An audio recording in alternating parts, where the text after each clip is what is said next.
Zosimus and the first echoes of collapse. In the early 6th century, a man named Zosimus sat in Constantinople and tried to make sense of a cataclysm. He was a bureaucrat by trade, not a soldier or statesman, but like many in the Eastern Roman Empire, could not ignore what had happened in the West.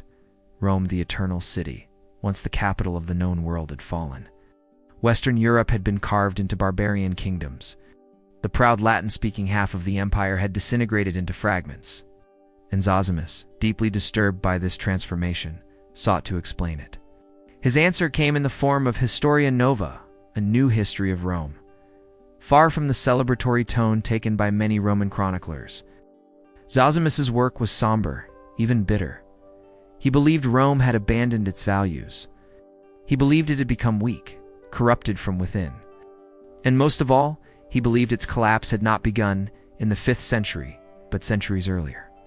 When the first cracks began to show, in one particularly haunting passage, Zosimus describes the events of the year 253 AD, nearly 250 years before his time of writing. He recounts how a people known as the Goths began launching destructive invasions across the empire's northeastern frontiers. They pushed into Roman territory, looting and burning as they went. No province, he writes, was spared their devastation. Even cities with walls were overwhelmed. What made it worse was that their violence was accompanied by disease. An epidemic of plague erupted across towns and villages, killing so many that the living could scarcely bury the dead. It was not just a war. It was, in his words, an apocalypse. Modern historians might take issue with Zosimus's dramatic tone, but few doubt the accuracy of the basic account. The mid-3rd century was indeed a moment of profound crisis for Rome, and while the empire would survive for another 2 centuries in the West, and much longer in the East, there was a growing sense even then that something irreversible had begun. The story of Rome's fall didn't begin with a climactic battle or a barbarian king. It began with uncertainty, began with political chaos, and it began, as many stories in Roman history do, with a murder. In the year 192 AD, the emperor Commodus, infamous for his erratic behavior and obsession with gladiatorial combat, was assassinated. His reign had been deeply unpopular, and his death was met with cautious optimism. The Senate appointed a man named Pertinax as the new emperor, former soldier and administrator. Pertinax was seen as a respectable choice, but his attempts to clean up the corruption in the imperial court angered powerful enemies, chief among them, the Praetorian Guard. Just 86 days after taking the throne, Pertinax was murdered by his own bodyguards. What happened next shocked the empire. The Praetorian Guard, the elite unit meant to protect the emperor, auctioned off the throne to the highest bidder. Didius Julianus, a wealthy and well-connected senator, paid a vast sum of money to buy the title of emperor. But this act of open corruption outraged the provinces and the legions stationed there. Within weeks, 3 powerful generals declared themselves emperor: Septimius Severus in the Danube frontier, Pescennius Niger in Syria, and Clodius Albinus in Britain, all marched against one another, plunging the empire into civil war. This was not just a struggle for power, it was a revelation. The Roman Empire, supposedly the most stable political structure in the world, had become a playground for opportunists. The title of emperor had been reduced to a commodity, purchasable by the wealthy or winnable by the ambitious. In 193 AD, there were 5 men who could legitimately claim the title of emperor. It is known in the history books as the Year of the 5 Emperors. But to many who lived through it, it was the year the empire's true vulnerability was exposed. Eventually, Septimius Severus emerged as the victor. He executed Julianus, defeated Niger and Albinus, and established the Severan dynasty. His rule brought temporary stability, and he was, by most measures, an effective leader. But the means by which he had gained power through civil war, and by appealing to the loyalty of the military above, all set a dangerous precedent. The emperor was no longer above the army. He depended on it. More importantly, he had to pay for it. This marks one of the key shifts that historians have identified in Rome's long decline. While emperors had always relied on military support, the 3rd century ushered in a new dynamic. Legions no longer served the state, they served the general who could enrich them. Loyalty could be bought, and often was. This militarization of politics weakened every other part of the Roman system. The Senate was increasingly sidelined. The law became arbitrary, and as Zosimus so bitterly lamented, the ideals of Roman discipline, order, and virtue faded into memory. At the same time, other deeper shifts were taking place. Rome had grown immensely since the days of Julius Caesar. The city had transformed from a Mediterranean power into a sprawling superstate that included lands as far west as Portugal and as far east as Mesopotamia. But this expansion came with a cost. The further the empire extended, the harder it became to manage. By the early 3rd century, Rome's legions were stretched thin across vast frontiers. Communication was slow. Corruption and mismanagement flourished in the provinces. Tax collection became erratic. In remote regions, governors began acting like warlords, building personal armies and ignoring orders from Rome. At the same time, the very composition of the Roman military was changing. Increasingly, it was no longer made up of Roman citizens, or even Italians. By the 3rd century, large portions of the army were drawn from the frontier provinces: Gauls, Germans, Dacians, Illyrians. Some of these men became Rome's most loyal soldiers. Others would one day turn against it. The empire was still strong. It could still project power. It still had resources and manpower. But the early warning signs were everywhere. Government driven by military bribery. An economy starting to strain under endless warfare. Population rocked by civil unrest and disease. Zosimus was not wrong to see the seeds of decline in these years. He understood that no civilization falls overnight. The fall of Rome was not a single event. It was a long unraveling, starting from within. In this, the story of Rome's downfall is not one of sudden catastrophe, but of 1,000 small cuts. Each war, each betrayal, each famine or plague chipped away at the Roman world, leaving it increasingly vulnerable to the shocks that were yet to come. As we continue this story, we will see how these early cracks widened, how new emperors rose and fell with dizzying speed, how the economy spiraled, and how, as chaos spread from the heart of the empire to its frontiers, Rome found itself facing threats it could no longer contain. Zosimus saw it all in retrospect.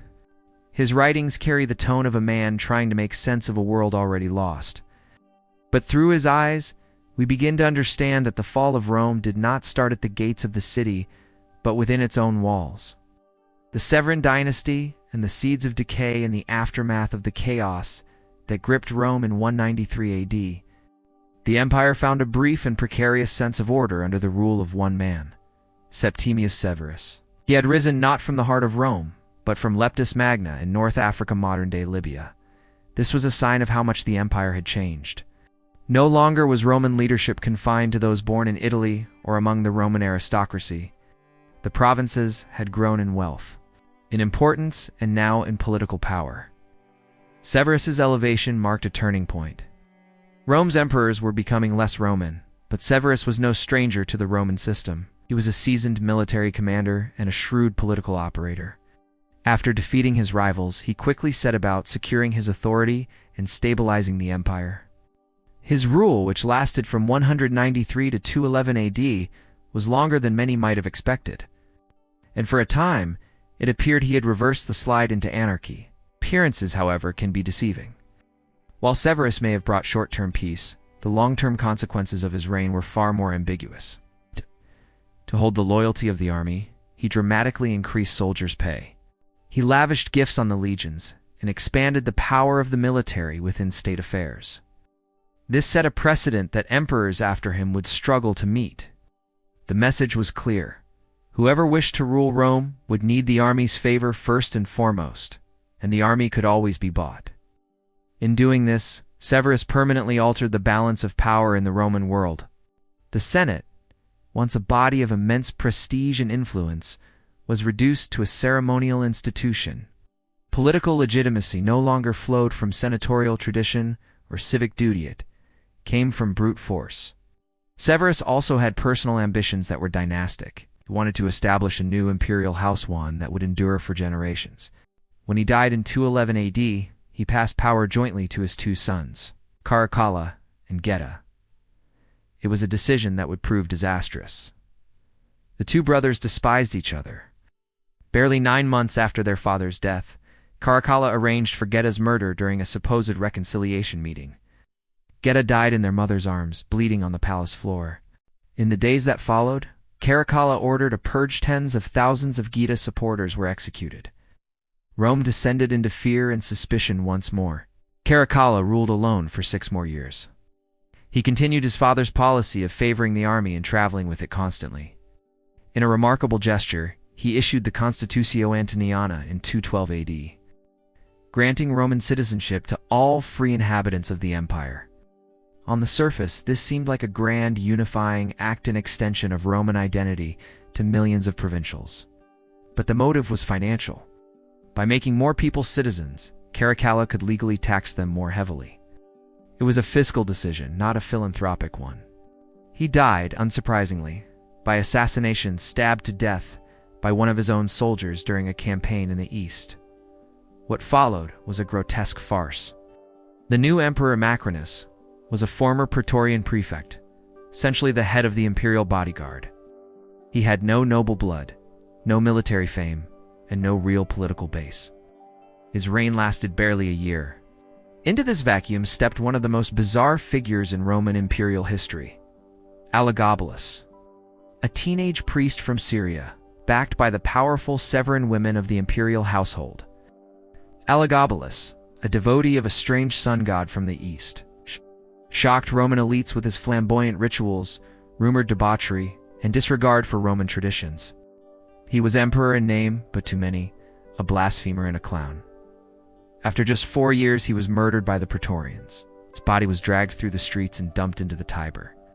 Next came Alexander Severus, another teenager, and the last of the Severan dynasty. His reign was more restrained. He tried to restore some measure of civic order and respected Roman traditions, but he was weak. The legions despised him.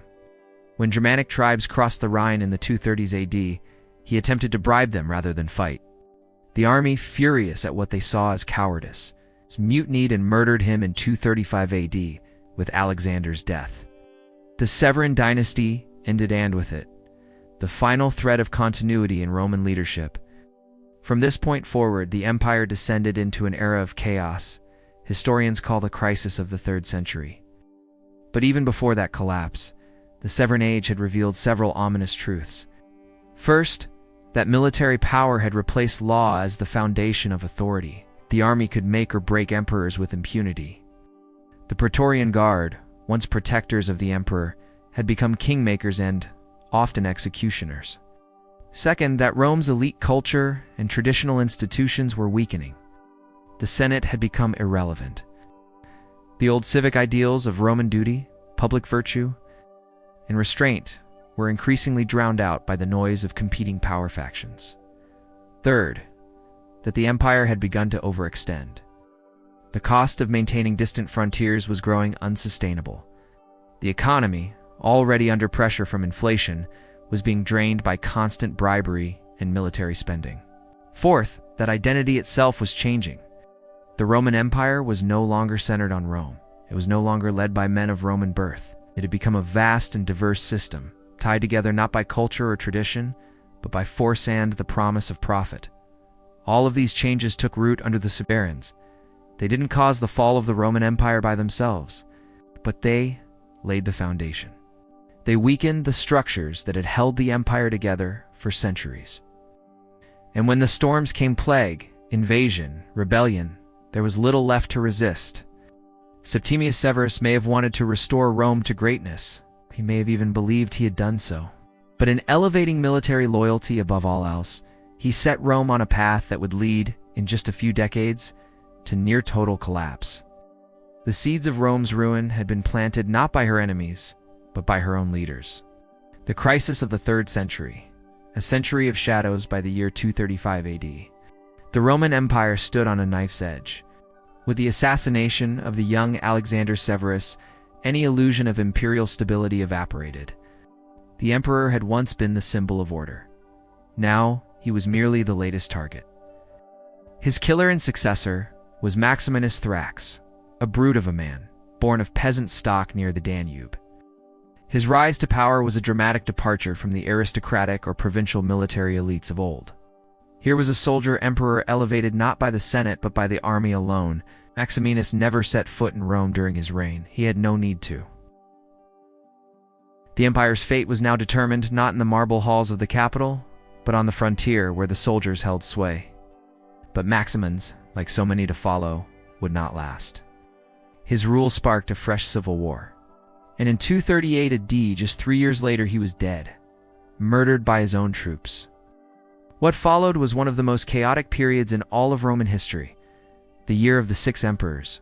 From 235 to roughly 285 AD, Rome endured what modern historians call the crisis of the 3rd century, a period so turbulent, so unstable that the empire nearly collapsed altogether. At the heart of this crisis was a vicious cycle. The emperorship had become a prize knot, a sacred office. Military generals seeking personal glory or power would have themselves declared emperor by their legions. To gain their loyalty, they would pay enormous bribes. The state treasury could not keep up. So they debased the currency, reducing the silver content in coins to stretch resources further. This, in turn, caused inflation to spiral. Prices soared. Trust in Roman coinage disintegrated. In some areas, barter replaced money altogether. As the economy deteriorated, discontent spread. With each new emperor, more coins were minted, more promises made to the army, and more enemies created. Few emperors lasted more than a few years. Some ruled for mere months. Some were killed in battle. Others were betrayed by their guards. All told, between 235 and 285 AD, nearly 24 emperors claimed the throne. Some recognized, others merely self-declared pretenders. Their reigns were so short and violent that even historians today struggled to list them all with certainty. This internal chaos was more than just a matter of succession. It was a full-blown systemic collapse. Civil wars raged across the empire. Provinces rebelled. Border defenses crumbled. And into this chaos stepped foreign enemies. The northern frontiers, always vulnerable, were now wide open. Germanic tribes, Franks, Alemanni, and others began to invade Roman Gaul, the Rhineland, and northern Italy. In the east, the Persian Sassanid Empire, a newly resurgent force replacing the Parthians, launched bold invasions into Roman Syria and Mesopotamia. And if war wasn't enough, nature conspired to make things worse. Around 250 AD, a new and devastating epidemic swept across the empire, known to us as the Plague of Cyprian, named after the Christian bishop who described its horrors. It ravaged the population. We don't know the precise disease, perhaps smallpox or a hemorrhagic fever, but its effects were catastrophic. Millions died. Whole towns were depopulated. Fields were left fallow. Trade routes fell silent. Labor shortages intensified the economic crisis. Starvation and fear stalked the land. It's difficult to overstate the scale of despair during this era, as the Roman world, so proud, so powerful, was unraveling. From Britannia to Syria, governors ruled like warlords. Some broke away entirely. In Gaul, a breakaway Gallic empire was formed under the general Postumus. In the east, Queen Zenobia of Palmyra declared independence and carved out a powerful empire of her own, capturing Egypt and much of Asia Minor. These were not mere rebellions. These were secession's declarations that Rome could no longer protect its provinces, no longer enforce its will, no longer be trusted. It was the darkest hour in centuries. Never before, not even during the civil wars of the late Republic, had the very existence of the empire been in question. But amid the chaos, a few figures stood out, not because they reversed the decline, but because they slowed it. One was Emperor Valerian, a man of the old senatorial class, who tried to restore imperial dignity. He fought valiantly in the east, but was captured by the Persians in 260 AD.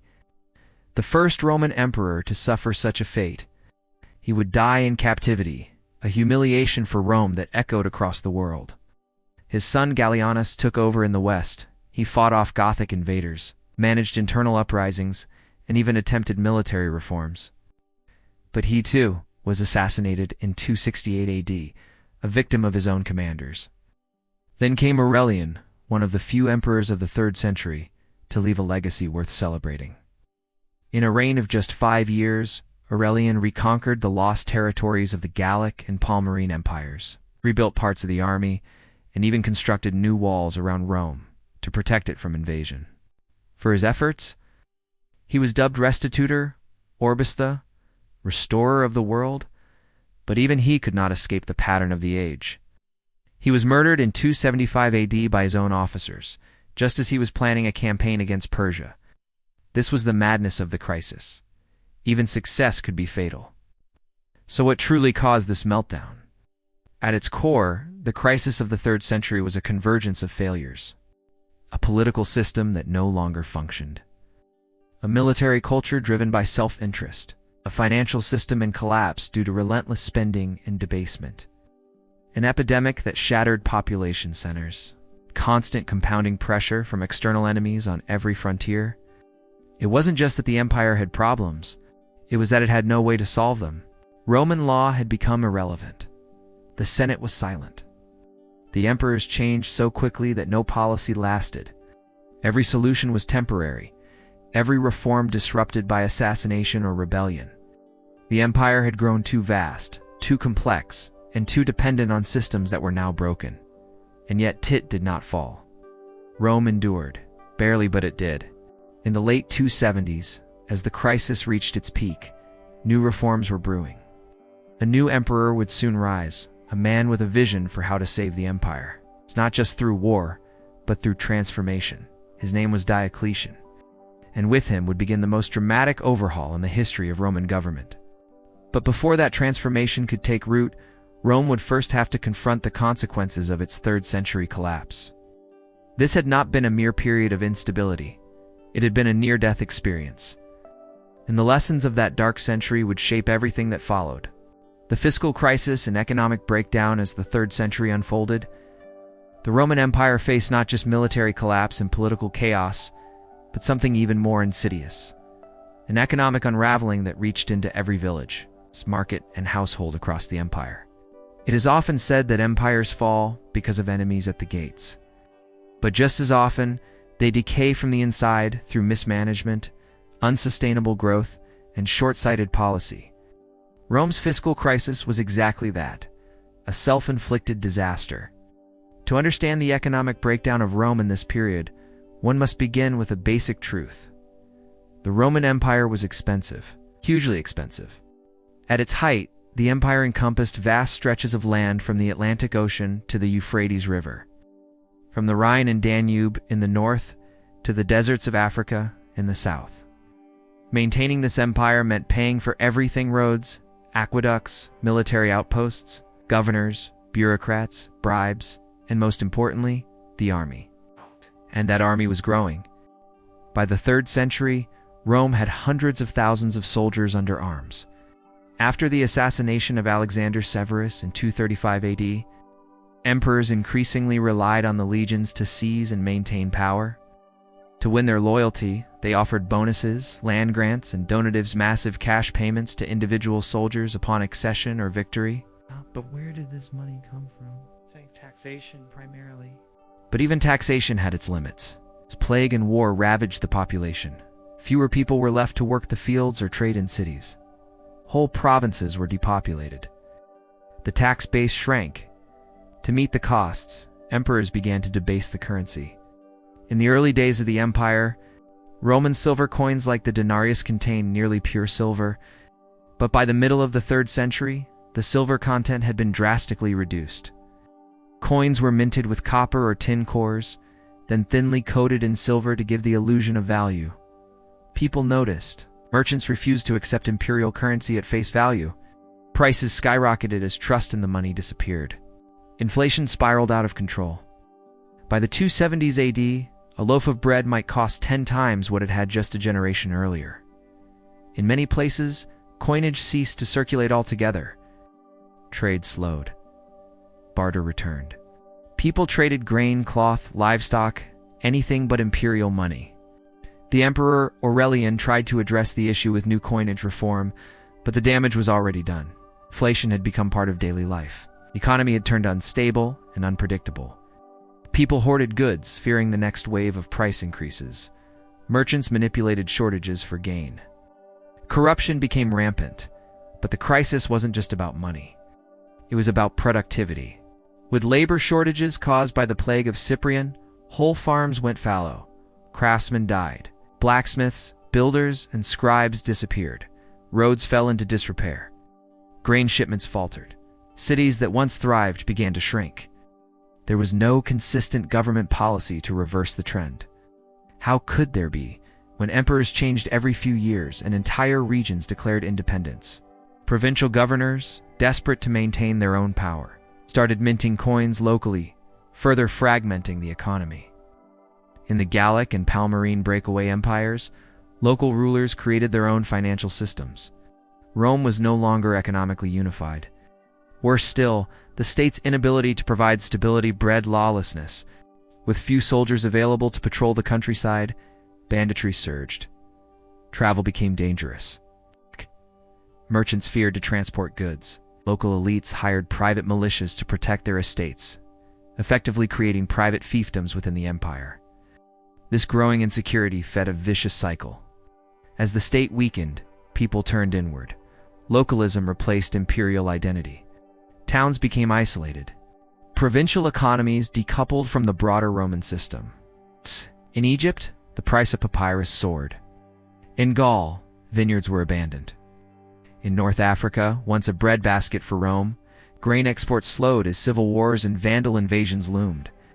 Even in the heart of Italy, traditional industries declined. This fragmentation had long-term consequences. Once people no longer relied on imperial institutions, law courts, roads, money, they stopped believing in the empire itself. The economy wasn't just a material system.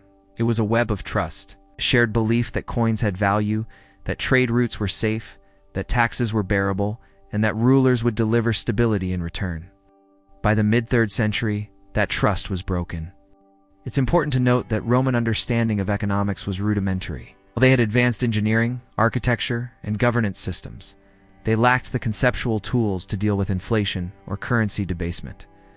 There were no economists advising emperors, no systemic theory of value or monetary policy. Decisions were reactive and politically motivated. Thus, when inflation accelerated, the response wasn't to restructure the economy, was to mint more worthless coins. When the tax base shrank, the response was to tax more heavily the people who remained, pushing them into poverty or rebellion. One unintended consequence of this economic chaos was the acceleration of serfdom.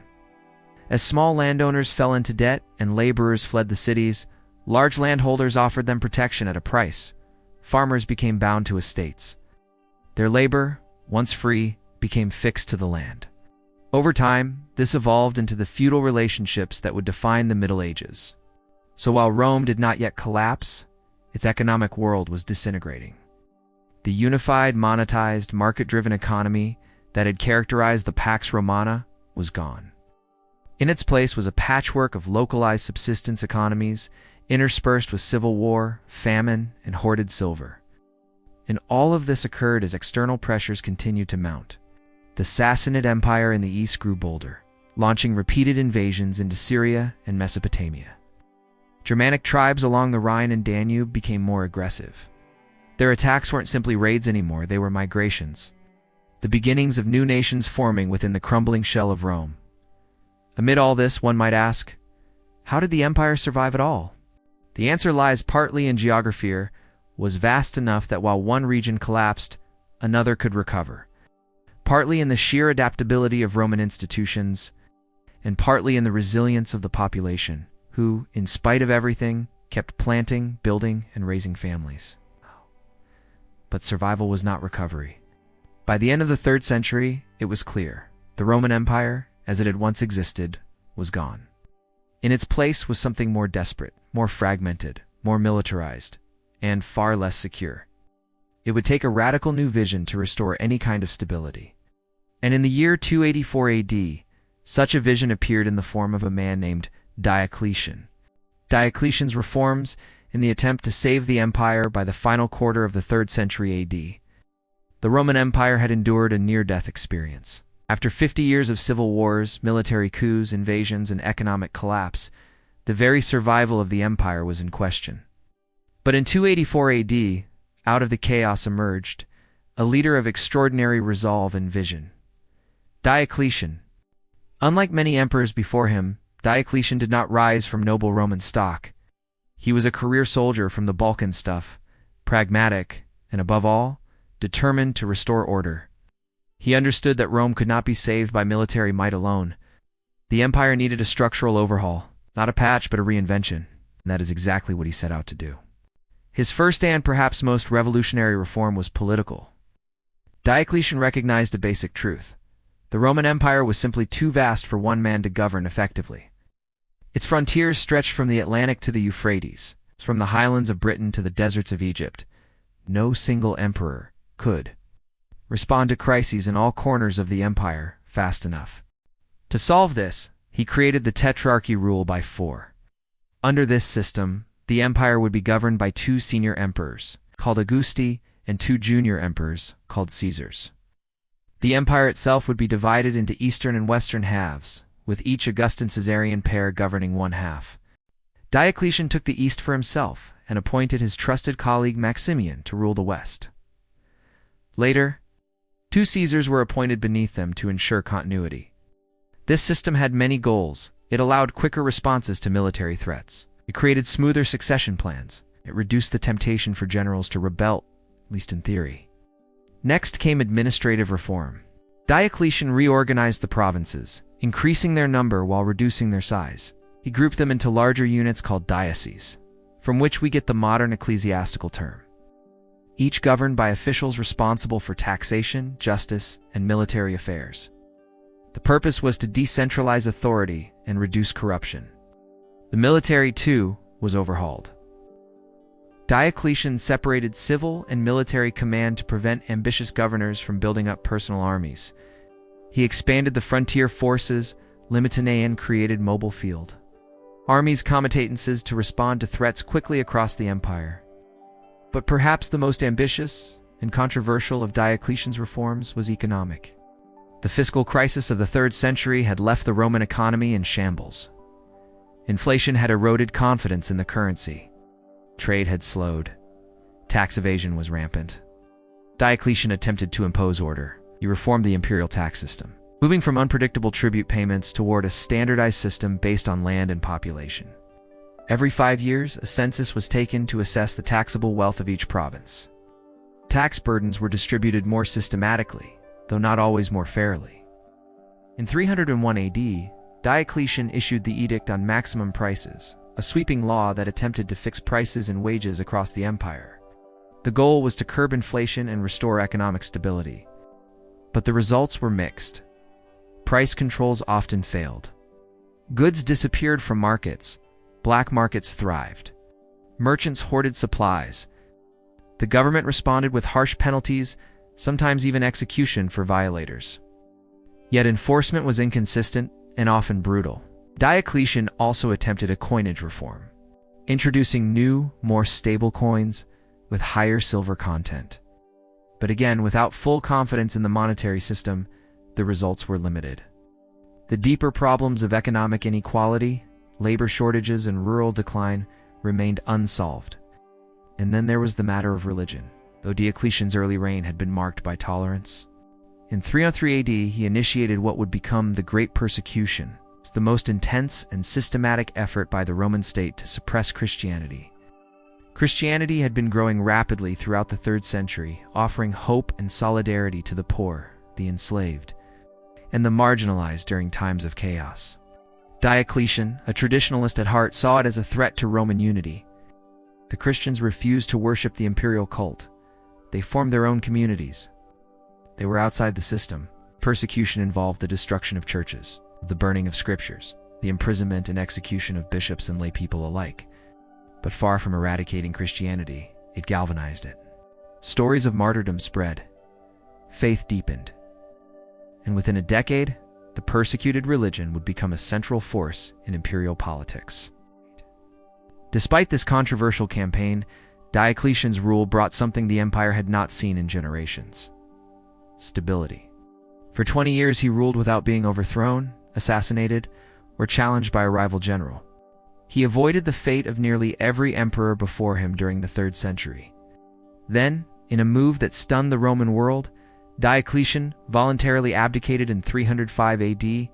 He retired to a villa in modern-day Croatia to tend to his gardens, famously stating, "If you could see the cabbages I grow, you would not ask me to take up the burden of empire again." He was the only Roman emperor ever to willingly step down from power.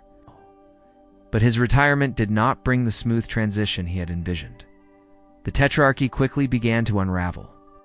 Ambitious generals once again vied for power. Civil war resumed. And in the midst of it all, a new figure rose, a man who would reshape the empire yet again, and in a more lasting way than even Diocletian had. His name was Constantine. But before we turn to Constantine's revolutionary reign, we must reflect on Diocletian's legacy. He had not saved Rome in the romantic sense. The empire was still deeply wounded, fragmented socially, economically vulnerable, spiritually divided. But he had done something vital. He had bought time. His reforms delayed the inevitable collapse of the West for nearly 2 centuries. He provided a model of imperial administration that would endure in the East. He changed the very structure of empire.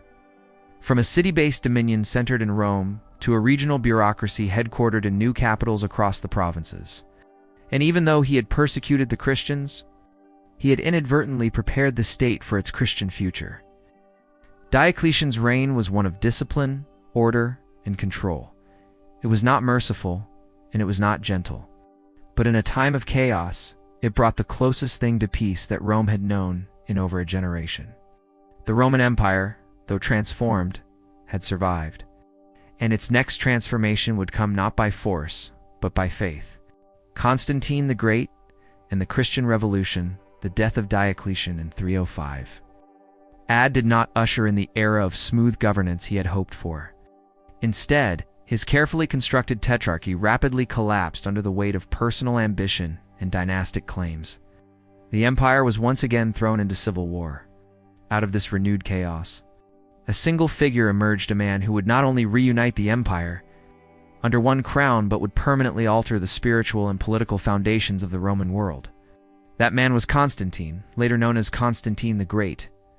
Born in the early 270s AD in what is now Niš, Serbia, Constantine was the son of Constantius Chlorus, one of Diocletian's original Caesars. When Constantius died unexpectedly in 36 AD, while campaigning in Britain, Constantine was proclaimed emperor by his father's troops. Though this proclamation was technically illegal, he had not been designated as successor under Diocletian's system. It didn't matter. The army supported him. And in the Rome of the 4th century, military support was often all that counted. What followed was nearly 2 decades of war and maneuvering. Constantine spent the next 20 years defeating rival claimants to the throne, consolidating power across the Western and Eastern Roman empires. But among the many battles he fought, none would be as decisive or as symbolic as the Battle of the Milvian Bridge. It was October 312 AD. Constantine faced off against Maxentius, a rival emperor who controlled Rome and much of Italy. The two met on the outskirts of the city, at a critical crossing of the Tiber River, according to later Christian sources. The night before the battle, Constantine experienced a divine vision. He saw a symbol in the sky, a cross or chiro. The Greek monogram of Christ, heard the words, "In this sign you will conquer." The next day, Constantine ordered his soldiers to paint the Christian symbol on their shields. They won the battle decisively. Maxentius drowned in the river. Constantine entered Rome as the undisputed ruler of the Western Empire. What happened next would change history. In 313 AD, Constantine and his fellow emperor Licinius issued the Edict of Milan, which granted official tolerance to Christianity across the empire. The Great Persecution, begun by Diocletian just a decade earlier, was over. Christians were now free to worship without fear of imprisonment or death. Churches were restored, property was returned. But Constantine's embrace of Christianity went beyond mere toleration. Though he was baptized only on his deathbed, standard practice for many elites at the time, his actions clearly favored the new faith. He granted the Christian church privileges, donated land, and exempted clergy from certain taxes. He saw in Christianity not only a spiritual truth, but a unifying force, a new ideological foundation for a fractured empire.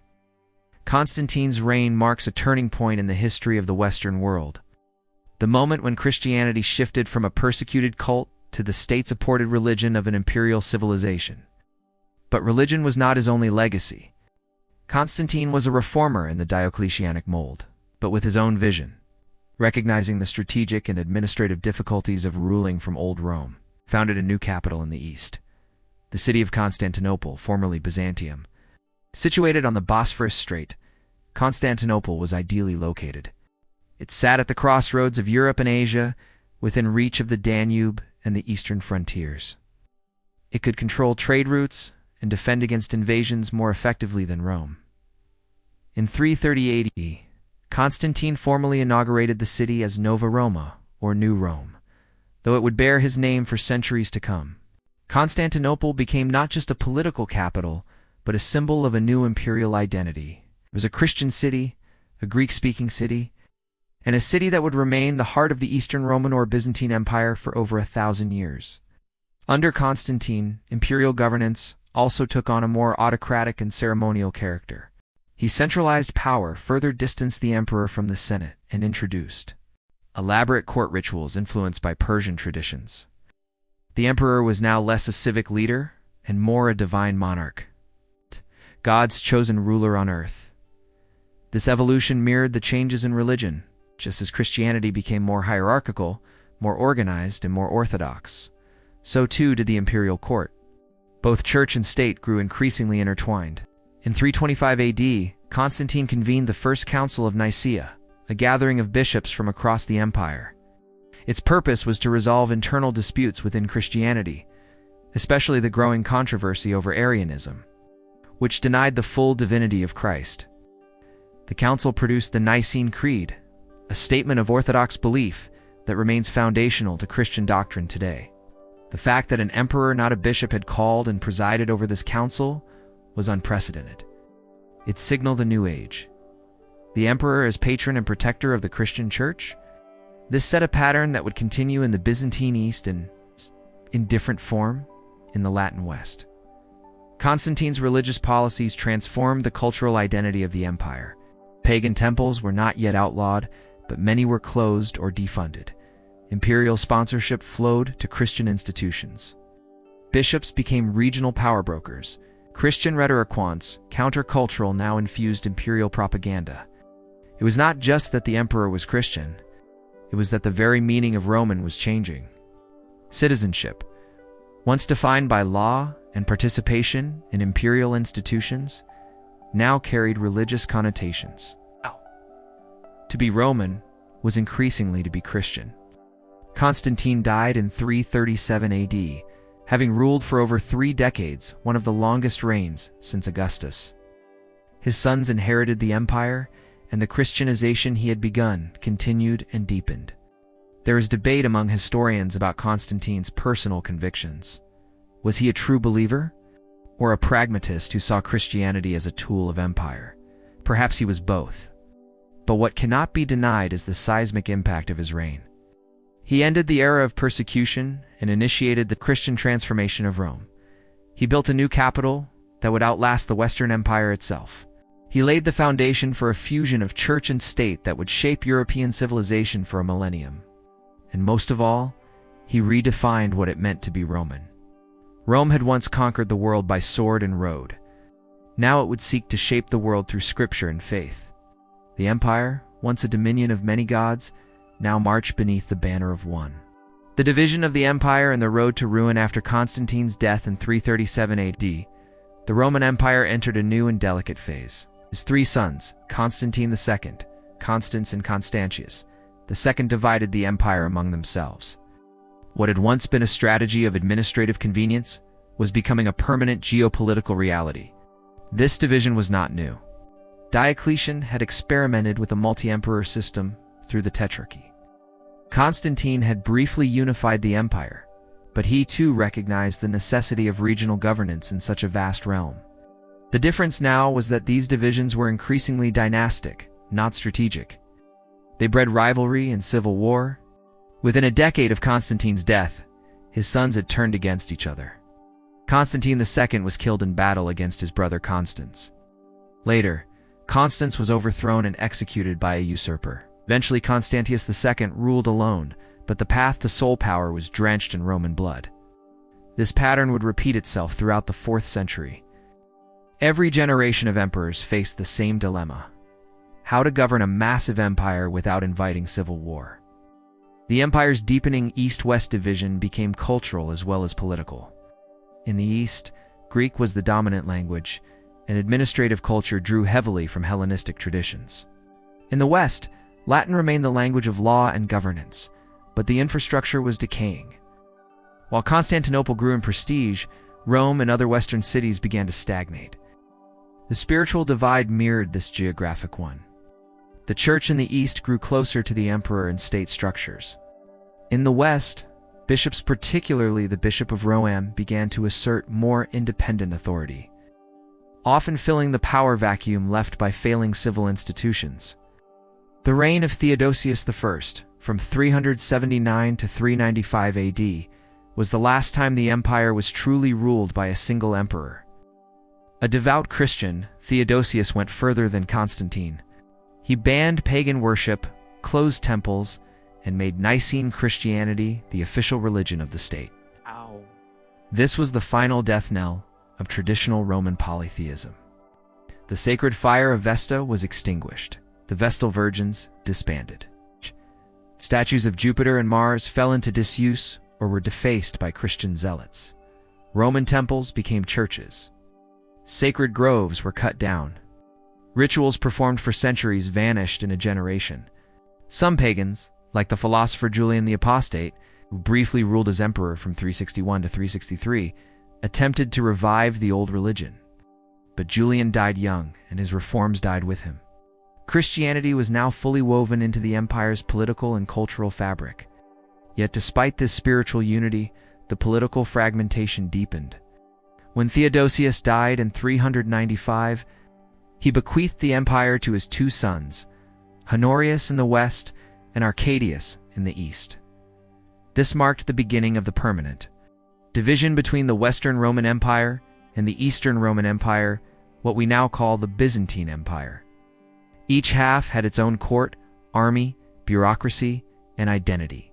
Technically, they were still one empire, 2 rulers of a shared Roman world, but in practice, they grew apart.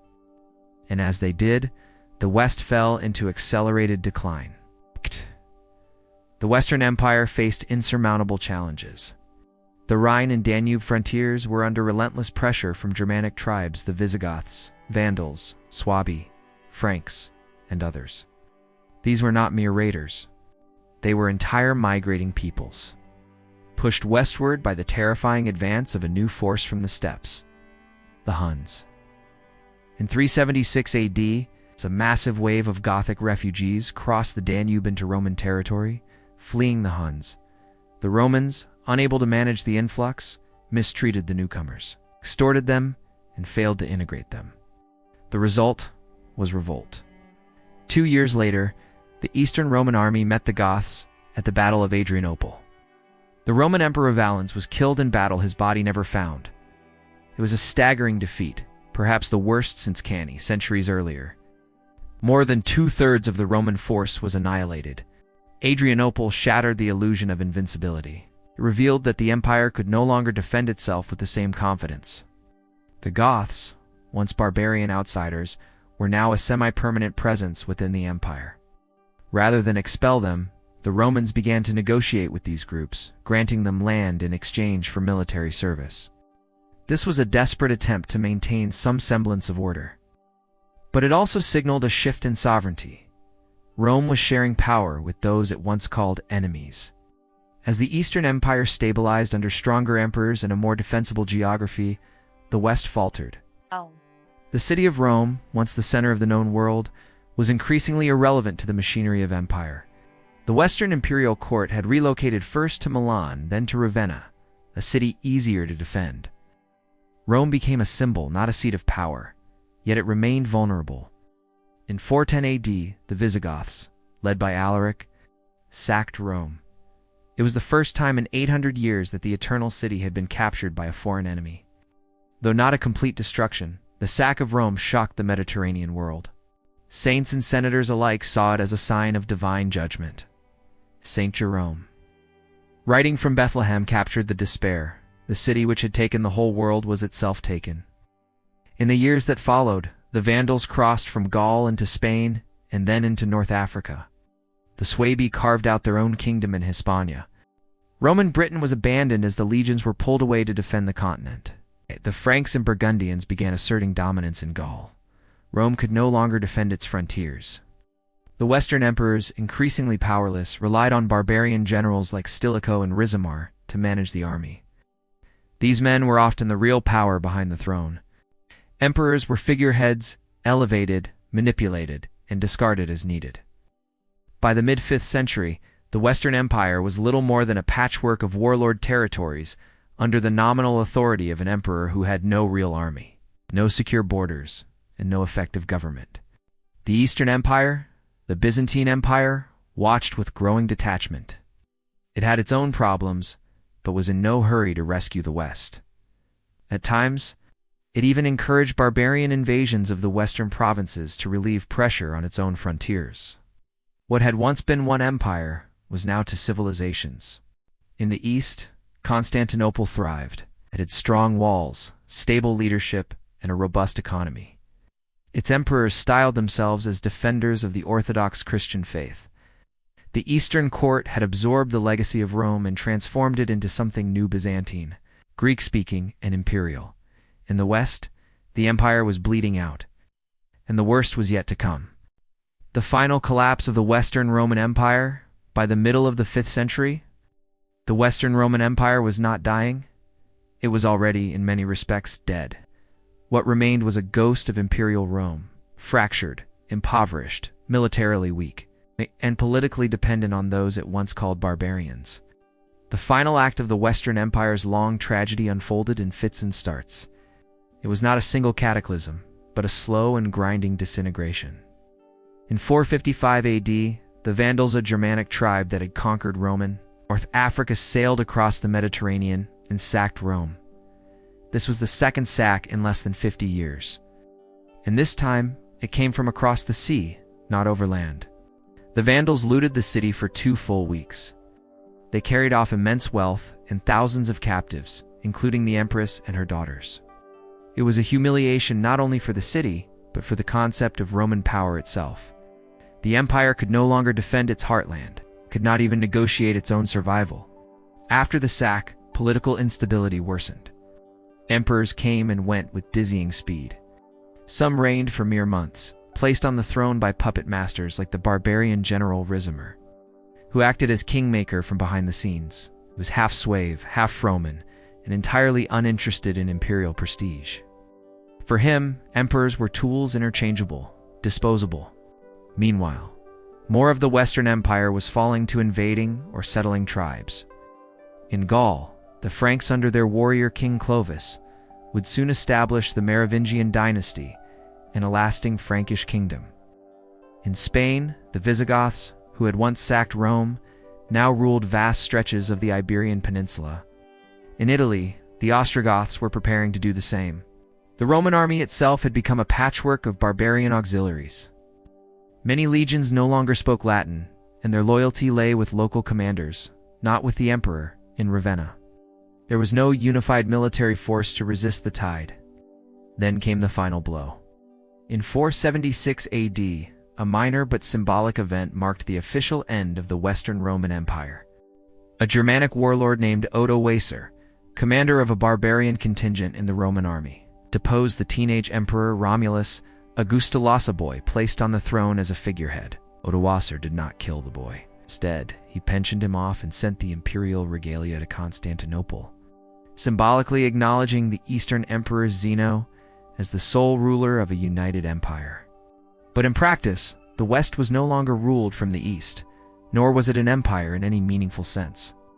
Odoacer declared himself king of Italy, and for the first time in centuries, there was no Western Roman emperor, no imperial elections, no succession, no restoration. The Western Roman Empire was finished. Historians have long debated whether 476 AD was truly the fall of Rome. After all, much of what had been Roman roads, towns, laws, Christianity remained. Many barbarian rulers, including Odoacer himself, styled themselves as defenders of Roman tradition. Some even retained Roman administrative structures. But there was a difference. The Western Roman state, the political machinery that had conquered the Mediterranean, governed millions, and shaped a civilization, was gone, and in its place emerged something entirely new. In many ways, the Catholic Church stepped into the void. The Bishop of Rome, or Pope, became the most visible symbol of Roman continuity. As emperors disappeared, popes rose. Their influence grew in both spiritual and political matters. They negotiated with barbarian kings, preserved Roman learning, and administered charity in cities no longer served by the state.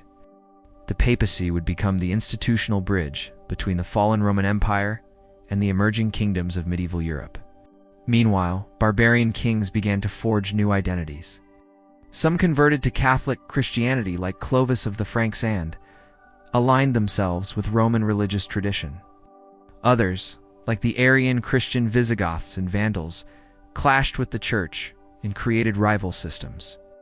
Over the next century, Europe became a mosaic of post-Roman societies, Roman in memory, Germanic in culture, and Christian in faith. The Eastern Roman Empire, based in Constantinople, survived.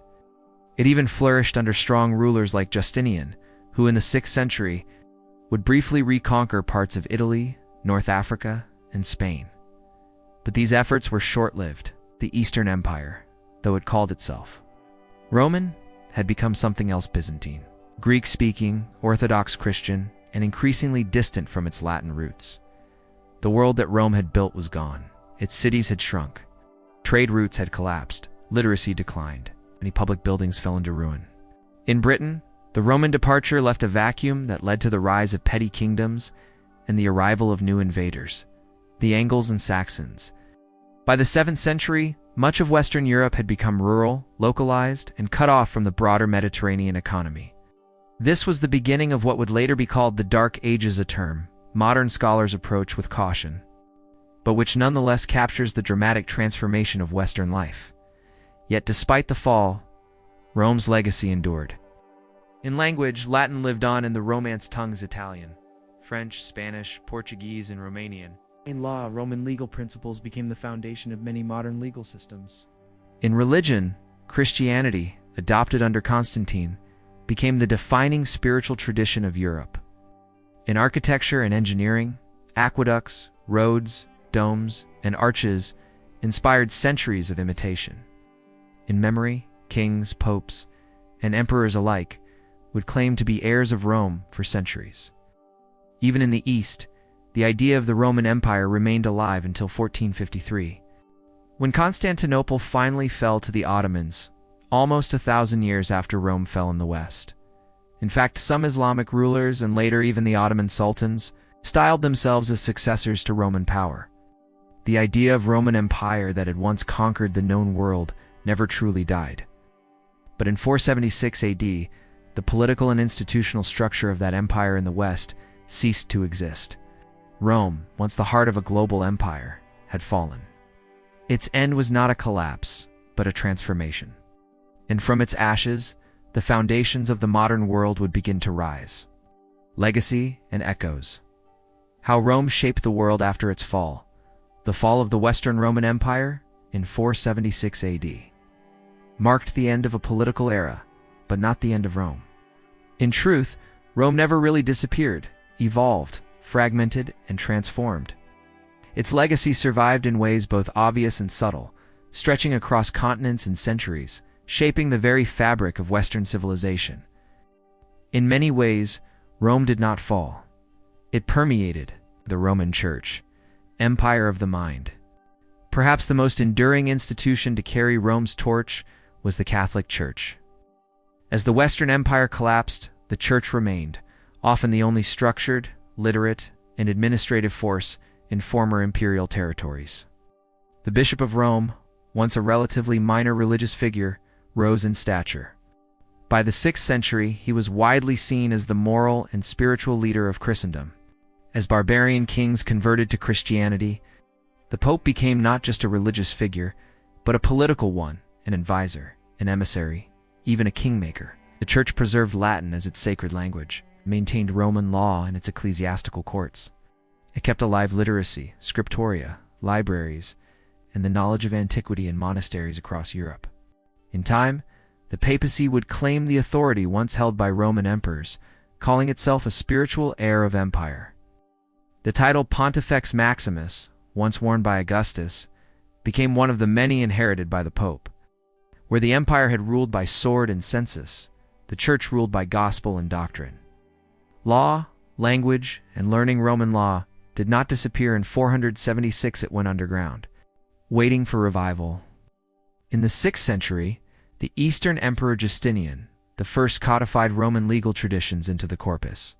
Juris Civilisa, monumental legal compilation that would become the backbone of modern civil law systems across Europe, Latin America, and beyond. Latin, once the language of imperial bureaucracy, survived in the Church and transformed into the Romance languages: Italian, French, Spanish, Portuguese, and Romanian.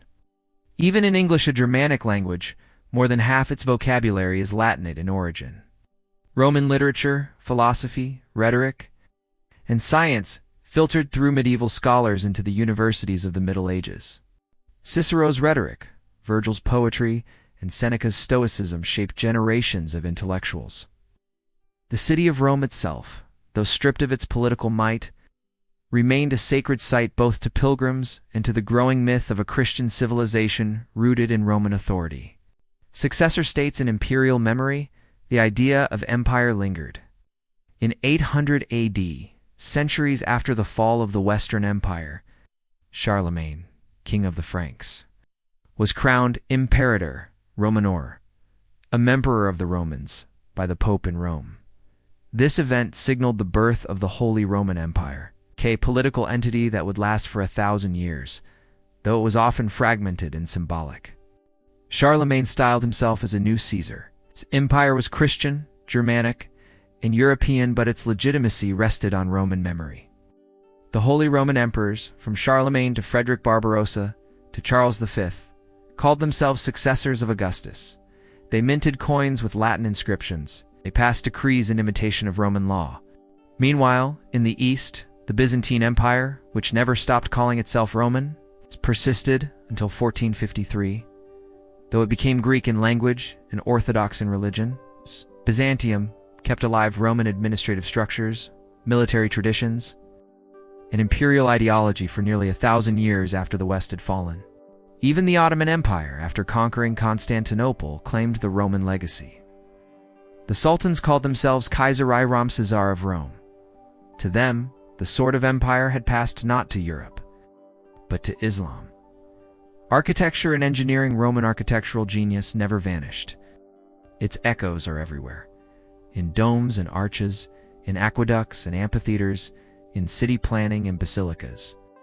Roman building techniques, concrete, roads, bridges became blueprints for future generations. Roman roads became the medieval routes of trade and pilgrimage. Roman basilicas, originally public halls, became the model for Christian churches. Roman fortifications were reused and expanded by medieval kings. Roman aqueducts fed cities for centuries after imperial engineers were gone. Even the United States Capitol, with its dome and colonnades, pays homage to Roman ideals of republicanism and public order. The Roman ideal more than laws, buildings, or institutions. Rome left behind an idea, the idea of civilization organized by order, justice, and unity. Rome meant power, but it also meant structure. Throughout history, leaders and nations have invoked Rome not simply to connect with the past, but to claim legitimacy. The desire to be Rome reborn has driven emperors, popes, revolutionaries, and autocrats alike. Napoleon crowned himself emperor in Rome. Mussolini sought to resurrect a new Roman Empire. The language of senates, republics, and citizenship in modern democracies owes itself to the Roman model. Rome's ideal never died, it was repurposed, reimagined, resurrected. A legacy of dualities, yet for all its grandeur, Rome's legacy is not without contradiction. It gave the world land slavery. It unified vast peoples and crushed their identities.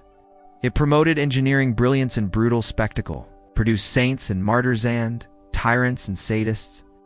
Rome is a mirror, reflects the aspirations and failings of human civilization. It is not remembered simply because it fell, but because it meant something and still does. To study Rome is to study ourselves, our love of order, our drive for conquest, our longing for permanence in a fleeting world. Rome fell, but Rome endures. Not in legions and emperors, but in laws, language, roads, religion, politics, and ideals. In the ruins of its forums, in the phrases of its poets, and in the bricks of our cities, Rome lives on. It's what caused Rome's epic downfall. Was it barbarian invasions? Corruption? Economic collapse? Religious change? The answer, as always, is complex. Rome did not fall in a single day or to a single cause. Transformed under the weight of its own size, its own contradictions, and the changing world around it. Could it have been saved? Perhaps.